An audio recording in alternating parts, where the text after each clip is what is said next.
यानी अल्लाह के नबी की मोहब्बत यही मदारे ईमान है, यही असले ईमान है। जैसे बुखारी शरीफ की हदीस है, इन नमल आमालु बिन्नियात, बुखारी की पहली हदीस है। जैसे हम कुरान पढ़ते हैं ना, तो कुरान की पहली सूरत क्या है? सूरह फातिहा। बिल्कुल उसी तरह अफजलुल कुतुब बादा किताबिल्लाह, कुरान के बाद जो सबसे अफजल किताब है जिसका नाम बुखारी है, उस किताब की जो पहली हदीस है उसमें अल्लाह के नबी ने फरमाया इन नमल आमालु बिन्नियात, आमाल का दारोमदार नियतों पर। क्या मतलब है? हम तो याद करते हैं ना, बच्चों को भी याद करवाया जाता है। इसका मतलब है कि आप जितने भी अमल करते हैं, अगर नीयत में खुलूस है तो वो अमल अमल है, वरना वो अमल क्या है? कुछ नहीं है। आप नमाज पढ़िए और आपकी नीयत नहीं है नमाज पढ़ने की, बस खड़े हो गए जाकर, या रियाकारी आ गई, आपकी नमाज होगी, क्योंकि उसके अंदर तो नीयत का ही दारोमदार है सारा ना। आप रोजा रखिए, मुंह सुखा करके बैठे हुए हैं ताकि लोग समझे हाँ ये रोजादार है, चुपचाप रहिए, क्या इसमें सवाब मिलेगा आपको? बिल्कुल नहीं। आपकी नीयत हम दिखावा कर रहे हैं, हम अपने आप को ये साबित करना चाहते हैं कि हम रोजादार हैं। आप हज किए, किस लिए? इसलिए हज किए ताकि लोग हाजी के, क्या सवाब मिलेगा इसमें? वो एक लतीफा है ना कि एक हाजी की मुलाकात एक नमाजी से होती है। तो मिसाल के तौर पर मैं मिसाल दे रहा हूँ, हाजी और नमाजी की मुलाकात हुई तो हाजी ने पूछा तेरा नाम क्या है? तो उसने कह दिया मेरा नाम नमाजी सलीम है। नमाजी सलीम है। और हाजी साहब का आप जो भी नाम ले लें, अकील ले लें, कफील ले लें, जो भी ले लें, वो तड़प उठा, नमाजी लगाते अपने नाम के सामने। अब जाहिर सी बात है, आज तक आपने सुना भी नहीं होगा ना कोई नमाजी लगाता होगा, कोई नमाजी नहीं लगाता है, लेकिन हाजी साहब के सामने नमाजी लगा दिया, उनकी तौहीन हो गई। कहा तुम नमाजी लगा रहे हो अपने नाम के सामने। उस नमाजी ने बड़े नर्म लहजे में कहा, हाजी साहब आपने पूरी जिंदगी में 60 साल 70 साल जिंदगी में पूरी जिंदगी में सिर्फ एक मर्तबा हज किया। कितनी मर्तबा किया? एक मर्तबा। आपने एक मर्तबा हज किया तो आप हाजी लगा सकते हैं, आपके लिए कोई वो नहीं है, जुर्म नहीं है। लेकिन मैं दिन भर में, पूरी जिंदगी की बात नहीं है, सिर्फ एक दिन में मैं 5-5 मर्तबा नमाज पढ़ता हूँ, मैं नमाजी भी नहीं लगा सकता, है ना? तो ये हाल है। हाजी लगाएंगे, बहुत सारे हाजी के सामने अगर हाजी नहीं लगा ये चंदा कम देगा। हम लोग मदरसे वाले जानते हैं। तो ये है आजकल का माहौल। इन नमल अमाल बिन्नियात, अमाल का दारोमदार नियत पर है। उसी तरह हुजूर की मोहब्बत ये मदारे ईमान है। आप अपने आप को मोमिन कहना चाहते हैं, मोमिन कहलवाना चाहते हैं, तो हुजूर की मोहब्बत आपके दिल के अंदर होनी चाहिए। मैं इख्तिसारन बता रहा हूं क्योंकि टाइम कम है, एक से ऊपर हो गया है। जो दूसरा मुतालबा अल्लाह के नबी ने किया है वह हुब्ब अहले बैत, अहले बैत की मोहब्बत। अब यहाँ पर यह सवाल है कि अहले बैत कहते किसको? आपने करीबन 6-7 दिन तो मिलाद मुहर्रम में सुने ही होंगे अहले बैत एज़ाम के ऊपर। आप ही बतलाइए अहले बैत कहते किसको? कम अज कम इतना तो पता होना चाहिए ना 5-6 दिन के अंदर कि हमने अहले बैत के बारे में सुना, तो अहले बैत है कौन लोग? अहले बैत किस जात का नाम है? अल्लाह फरमाता है इन्नमा युरीदुल्लाह लियुज़हिबा अन्कुमुर रिज्स अहलल बैत, अहले बैत अल्लाह तो यही चाहता है। क्या चाहता है? कि हम तुझसे नापाकी को दूर कर दे। इन्नमा है, अहमद रजा साहब ने मफहूमन तर्जमा किया था और मैं तहकीकी तर्जमा कर रहा हूं। इन्नमा ये हस्र के लिए आता है। इसका मतलब होता है कि अल्लाह यही चाह रहा है। अल्लाह क्या चाह रहा है? तो अल्लाह ये चाह रहा है कि अल्लाह तेरे अंदर से बुराइयों को दूर कर दे और तुझे मुकम्मल सही माने में पाक साफ कर दे। इन्नमा युरीदुल्लाह लियुज़हिबा अन्कुमुर रिज्स अहलल बैत व युतहिरकुम तत्हीरा। उलमा अहले इल्म की मजलिस है, ततहीर यानी तहारत में भी मुबालगा, यानी अच्छी तरह बिल्कुल पाक व साफ कर दे, ये अल्लाह की मर्जी है। यानी अल्लाह ने अहले बैत की शान में कई आयतें नाजिल फरमाई है। उनमें ये जो आयत है, जब ये आयत नाजिल हुई, मैं आपको अहले बैत समझाना चाह रहा हूं, अहले बैत है कौन? तो अल्लाह के नबी ने हजरत अली, हजरत फातिमा, हजरत इमाम हसन और हजरत इमाम हुसैन को एक चादर के अंदर लिया और अल्लाह से कहा, अल्लाहुम्मा हाउलाए अहलु बैती, ऐ अल्लाह ये मेरे घर वाले हैं, ये मेरे अहलो अयाल हैं। दूसरे उलमा, कुछ उलमा का मौक़िफ़ ये है, वो फरमाते हैं कि अहले बैत से मुराद नबी अकरम सल्लल्लाहु अलैहि वसल्लम की बीवियां हैं। ये तो जाहिर सी बात है, आप जिस घर में हैं, आपका परिवार कौन? आपकी बीवी बाल बच्चे, यही ना परिवार है आपका। अहले बैत का मतलब परिवार। तो उलमा, कुछ उलमा ये फरमाते हैं कि अहले बैत से मुराद हुजूर की बीवियां, उनकी औलाद है। उनकी दलील है कि इसी आयत में इन्नमा युरीदुल्लाह से पहले जो चंद आयतें हैं, उसमें अल्लाह ने अल्लाह के जो नबी हैं उनके बीवियों से खिताब फरमाया है, उनके बीवियों को तंबीह फरमाई है। तो इस वजह से उलमा फरमाते हैं कि यहाँ पर अहले बैत से मुराद अल्लाह के नबी की बीवियां हैं।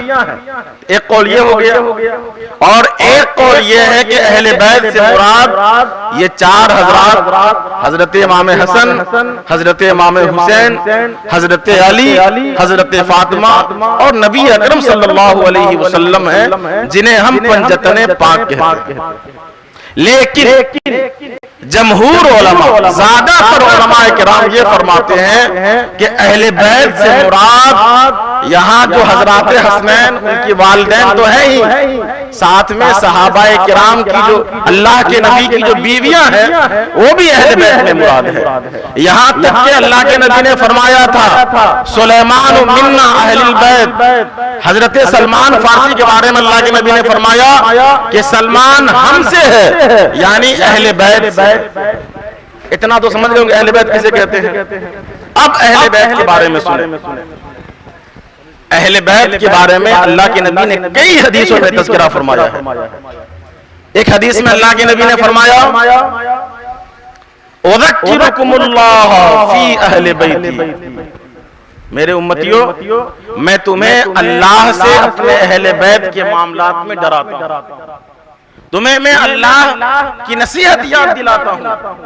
और एक हदीस में अल्लाह के नबी ने यहां तक फरमा दिया, हजरत अबू ज़र ग़िफ़ारी से मरवी है कि हजरत अबू ज़र ग़िफ़ारी रज़ियल्लाहु ताला अन्हु खानाए काबा की दीवार जो चादर है, उस चादर को पकड़ के ये फरमाते थे, अला इन्ना मसला अहले बैती फीकुम कमसले सफीनति नूह, खबरदार बेशक तुम्हारे नजदीक, बेशक तुम्हारे लिए अहले बैत की मिसाल वैसे ही है जैसे हजरत नूह अलैहिस्सलाम की कश्ती। नूह अलैहिस्सलाम की कश्ती के बारे में पता है? नूह अलैहिस्सलाम ने 950 साल तक तबलीग की, लोगों को दीन पहुंचाया, लेकिन गिनती के लोग मुसलमान हुए थे, गिनती के लोग उन पर ईमान लाए थे। नूह अलैहिस्सलाम ने बद्दुआ कर दी। नूह अलैहिस्सलाम को हुक्म हुआ एक कश्ती बनाओ। आपने कश्ती बनाई और उसमें जो लोग आप पर ईमान लाए थे उनको बिठाया, और साथ ही साथ हर किस्म के जानवर में से एक एक जोड़े आपने उस कश्ती में सवार कर। जो लोग उस कश्ती पर सवार हुए वो बच गए, जो नहीं हुए वो हलाक हो गए, डूब गए। अल्लाह के नबी ने फरमाया कि नूह अलैहिस्सलाम की कश्ती की तरह अहले बैत की मिसाल है, यानी मन रकीबहा नजा, जो अहले बैत की कश्ती पर सवार हुआ वो निजात पा गया, वमन रकीबा वमन तखल्लफ अन्हा हलका, और जो उससे पीछे रह गया, जो उस पर सवार नहीं हो पाया, वो हलाक व बर्बाद हो गया, वो डूब गया। और एक और हदीस है, अल्लाह के नबी ने फरमाया, असहाबी कन नुजूम फबिअय्यिहिम इक्तदैतुम इह्तदैतुम। ये दो हदीस मैं इसलिए पढ़ रहा हूँ कि आजकल बहुत सारे लोग सिर्फ अहले बैत कहते हैं, सहाबा को भूल जाते हैं। कुछ लोग सिर्फ सहाबा करते हैं, अहले बैत का नाम तक नहीं लेते हैं। अल्लाह के नबी की हदीस है, असहाबी कन्नुजूम, मेरे जो सहाबी हैं वो सितारे के मानिंद हैं। फबिअय्यिहिम इक्तदैतुम इह्तदैतुम, तुम इनमें से जिनकी भी इत्तिबा करोगे, जिनकी भी पैरवी करोगे, तुम हिदायत पालोगे। अब यहाँ पर सोचिए, पहले जमाने में जो जहाज चलता था, कश्ती चलती थी, उसके अंदर समंदर में जब लोग जाते थे तो रास्ता नापने के लिए और समत जानने के लिए, हम पूरब की तरफ जा रहे हैं कि पश्चिम की तरफ जा रहे हैं, उत्तर की तरफ जा रहे हैं, उसके लिए लोग दिन में तो मालूम पड़ जाता है ना कि सूरज इधर है, सुबह इधर, पश्चिम इधर, पूरब है, लेकिन रात में कोई बीच समंदर में कैसे मालूम पड़ेगा? तो वो लोग उस जमाने में जो अभी कंपास चलता है वो सब नहीं था, वो लोग सितारों का इस्तेमाल करते थे, तारों को देखते थे और उससे वो अंदाजा लगाते थे कि हम किस समत जा रहे हैं, पूरब की तरफ जा रहे हैं या पश्चिम की तरफ जा रहे हैं, उत्तर की तरफ जा रहे हैं या दक्षिण की तरफ जा रहे हैं। गोया एक मिसाल से समझाया गया है कि तुम अगर दीन में कामयाब होना चाहते हो, हिदायत पाना चाहते हो, तो बिल्कुल उसी तरह जिस तरह लोग कश्ती पर सवार होते हैं तो साथ में सितारों की रहनुमाई भी लेते हैं, तब जाकर वो समंदर पार कर पाते हैं। वरना जो आदमी कश्ती पर सवार ही ना हो और वो चाहे कि समंदर पार कर ले, क्या होगा? डूब जाएगा। और अगर कोई सवार भी हो गया और उसने सितारों की चाल की खबर नहीं रखी, सितारों से रहनुमाई नहीं हासिल की, आप ही बताइए कहां जाएगा? वो समंदर में ही घूम घूम के मर जाएगा। गोया एक मिसाल से समझाना चाहा कि तुम अहले बैत की कश्ती पर सवार हो जाओ और साथ ही साथ जो सहाबाए किराम सितारे की तरह है, तुम इनकी रोशनी लो। अगर तुम अहले बैत की कश्ती पर सवार होते हुए सहाबाए किराम की रोशनी हासिल करोगे, इनसे रहनुमाई हासिल करोगे, तो तुम समंदर को पार कर जाओगे। और अगर सिर्फ अहले बैत की कश्ती पर सवार होकर के सहाबाए किराम की रहनुमाई हासिल नहीं करोगे, तुम समंदर में ही घूमकर मर जाओगे। गोया हमारे लिए अहले बैत भी जरूरी है और सहाबाए किराम भी जरूरी है। इसीलिए आला हज़रत ने फरमाया, अहले सुन्नत का है बेड़ा पार, असहाबे हुजूर नज्म है और नाव है इतरत रसूलुल्लाह की, तुझसे और जन्नत से क्या मतलब, वहां भी दूर हो, हम रसूलुल्लाह के, जन्नत रसूलुल्लाह। ये अहले बैत और सहाबाए किराम का ये समझिए संगम है, और इसी संगम पर हम जब रहेंगे तभी कामयाब रहेंगे। वरना सिर्फ अहले बैत को पकड़े रहें, जिस तरह शिया हजरात क्या करते हैं, सिर्फ अहले बैत, यहाँ तक कि अहले बैत में भी बहुत सारे अहले बैत को नहीं मानते। आज तक आपने उनसे इमाम हसन का नारा सुना? आज तक आपने? क्या वो अहले बैत से नहीं है? एक बात यहाँ पर बताया, करबला के बारे में आप बहुत सुनते हैं, बहुत सारे हजरात ऐसे हैं जो सहाबाए किराम के खिलाफ जब बरगलाते हैं तो बहुत सारे कुछ कहते हैं। करबला के अंदर हजरत अली के 7 बेटे थे। क्या आपको उन 7 बेटों का नाम याद है? नहीं याद है। हजरत इमाम हुसैन के साथ उनके 6 भाई भी थे दूसरे माओ से। उनमें एक का नाम अब्दुल्ला बिन अली, एक का नाम अब्बास बिन अली, तो नाम सुने हैं, अब्बास अलमबरदार, ये भी भाई थे हजरत इमाम हुसैन के। लेकिन उनमें एक नाम ये भी था अबू बकर बिन अली, एक नाम उमर बिन अली है और एक नाम उस्मान बिन अली है। जो लोग अहले बैत और सहाबाए किराम के दरमियान रखना पैदा करना चाहते हैं, अहले बैत और सहाबा को अलग करना चाहते हैं, मैं 1-2 बातें आपके सामने अर्ज करूंगा, आपको इससे अंदाजा लग जाएगा कि वो लोग कितने बड़े गद्दार हैं, वो लोग किस कदर दीन में फितना फैलाना चाहते हैं। अभी आपने सुना, इशारा सुना था आपने खतीब साहब से, हजरत इमाम हुसैन का बचपना है। एक दिन हजरत उमर खुतबा दे रहे हैं, मिंबर रसूल को जलवा फरमा है, इमाम हुसैन जाते हैं और क्या कहते हैं पता है? इंजिल अन मिंबर अबी, ए उमर मेरे बाप के मिंबर से उतरिए। मेरे नाना के मिंबर से उतरिए, वज़हब इला मिंबर अबी, और अपने बाप के मिंबर पे जाइए। बचपना होता है, जैसे कोई बच्चा कोई सामान लेगा, छीन लेगा आपसे, बोलेगा जाओ अपने घर जाओ, अपने घर में तुम्हारा जो सामान है वो लेना। हजरत इमाम हुसैन वैसे ही बचपने का आलम है।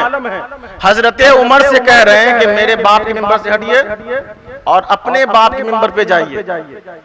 हजरत उमर, आजकल हम और आप होते, बच्चा है, अगर बड़े घर का भी कोई बोल दे क्या कहिएगा, ये बच्चा है, इसको हटा सट कर दिया।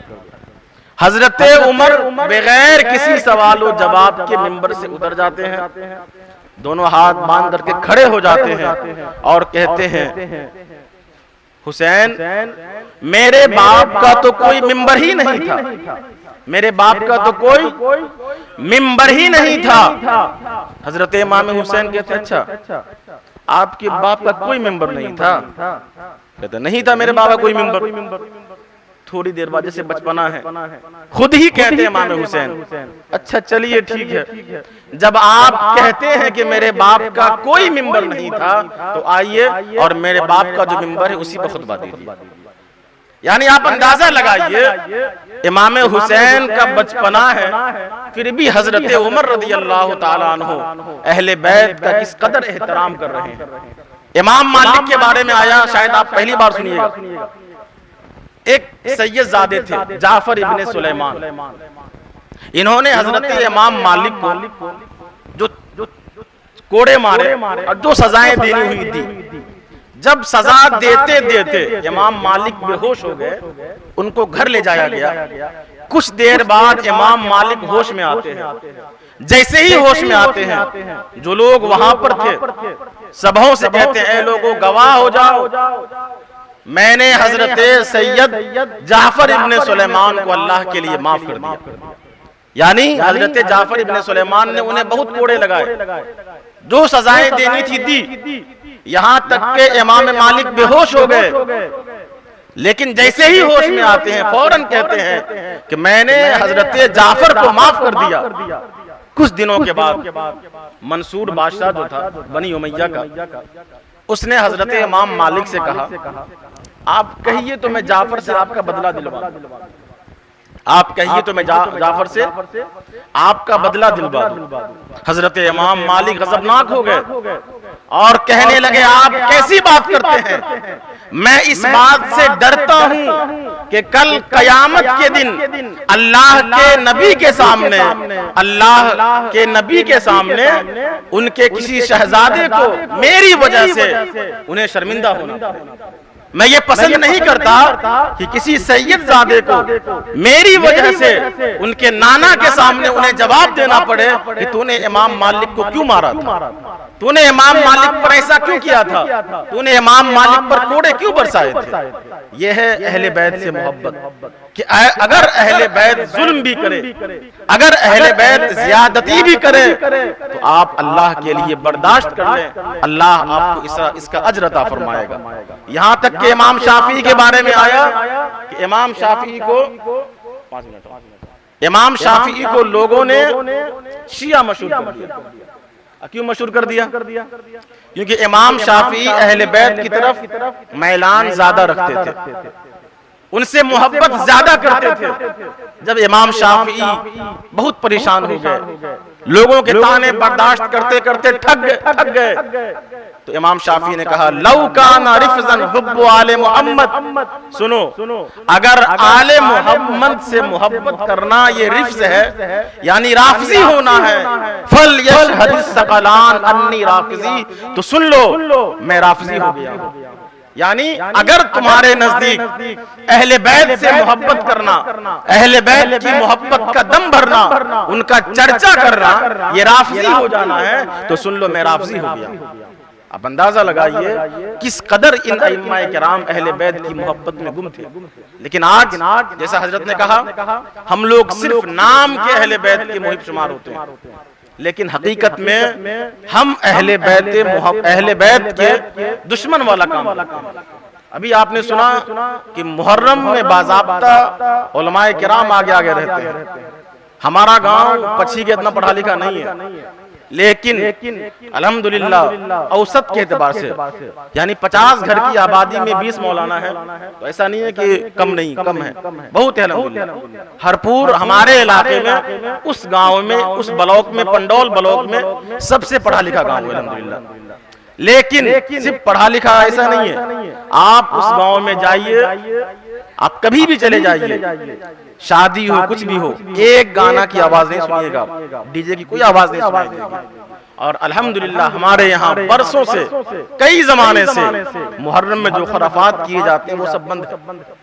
जैसा कि मैंने सुना कि 1992-90 से पहले हुआ करता था, लेकिन उसके बाद जब उस खुराफात को बंद किया गया तो ऐसा बंद किया गया कि आज तक कोई सोचता भी नहीं कि हमको मुहर्रम मना रहा। आदमी चाहे तो क्या नहीं हो सकता, जब पढ़ा लिखा तबका है, पढ़े लिखों का माहौल है, अगर वो लोग इस पर आगे आएंगे इंशाअल्लाह उम्मीद हो सकता है, ऐसी कोई बड़ी बात नहीं है।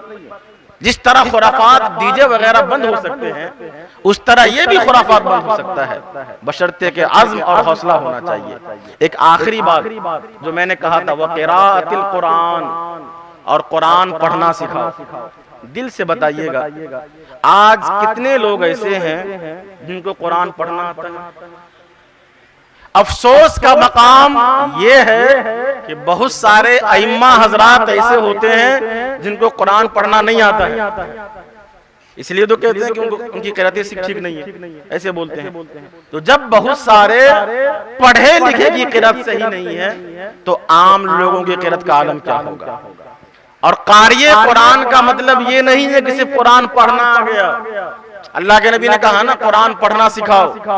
अल्लाह के नबी के जमाने में कारिए कुरान का मतलब ये होता था कि कारिए कुरान वो आदमी है जो आलिम कुरान हो, जो कुरान के रुमूज और औकाफ से वाकिफ हो, जो इशारात जानता हो, जो शाने नुज़ूल जानता हो, जो कुरान से अहकाम को निकाल सकता हो, जो कुरान से मसाइल का इस्तेमाल कर सकता हो। अब जरा गौर कीजिए, क्या अल्लाह के नबी ने जो ये तीनों मुतालबात किए हैं, क्या इस पर हम खड़े उतरते हैं? न हमारे अंदर सही माना में नबी की मोहब्बत है, वरना नबी की मोहब्बत होती तो क्या जो खुराफात अंजाम देते हैं ऐसे देते? क्या हमारे दिल के अंदर आले मोहम्मद की मोहब्बत है? अगर आले मोहम्मद की मोहब्बत होती तो क्या हम आले यजीद वाला काम करते? अल्लाह के नबी ने फरमाया, मम माता अला हुब्बे आले मोहम्मद माता शहीदा। जो आले मोहम्मद की मोहब्बत में मरेगा वो शहीद मरेगा। लेकिन हम काम क्या करते हैं? हम यजीदी वाला काम करते हैं, हम ढोलक बजाते हैं, हम उस दिन शराब नोशी करते हैं। क्या इसीलिए इमाम हुसैन ने अपना सारा घर बार लुटा दिया था? सोचना चाहिए। और क्या कुरान जिस तरह पढ़ना चाहिए, क्या हम ऐसा पढ़ते हैं? बल्कि मुझे याद आ गया, मैं बता दे रहा हूँ, बस 2 मिनट और ले रहा हूँ। हजरत अली से मरवी है रिवायत, कुछ लोग आपस में बातें कर रहे थे और फितनों के बारे में तज़किरा कर रहे थे। उनके एक गुलाम थे, उन्होंने आकर बताया कि लोग आपस में फितनों का तज़किरा कर रहे हैं कि वहां ऐसा फितना उठा, इतने लोग मुब्तला हो गए, ऐसा हुआ वैसा हुआ। अल्लाह के नबी ने उससे कहा, सुनो, अला इन्नहा सतकूनु फितना, अन करीब एक फितना उठेगा।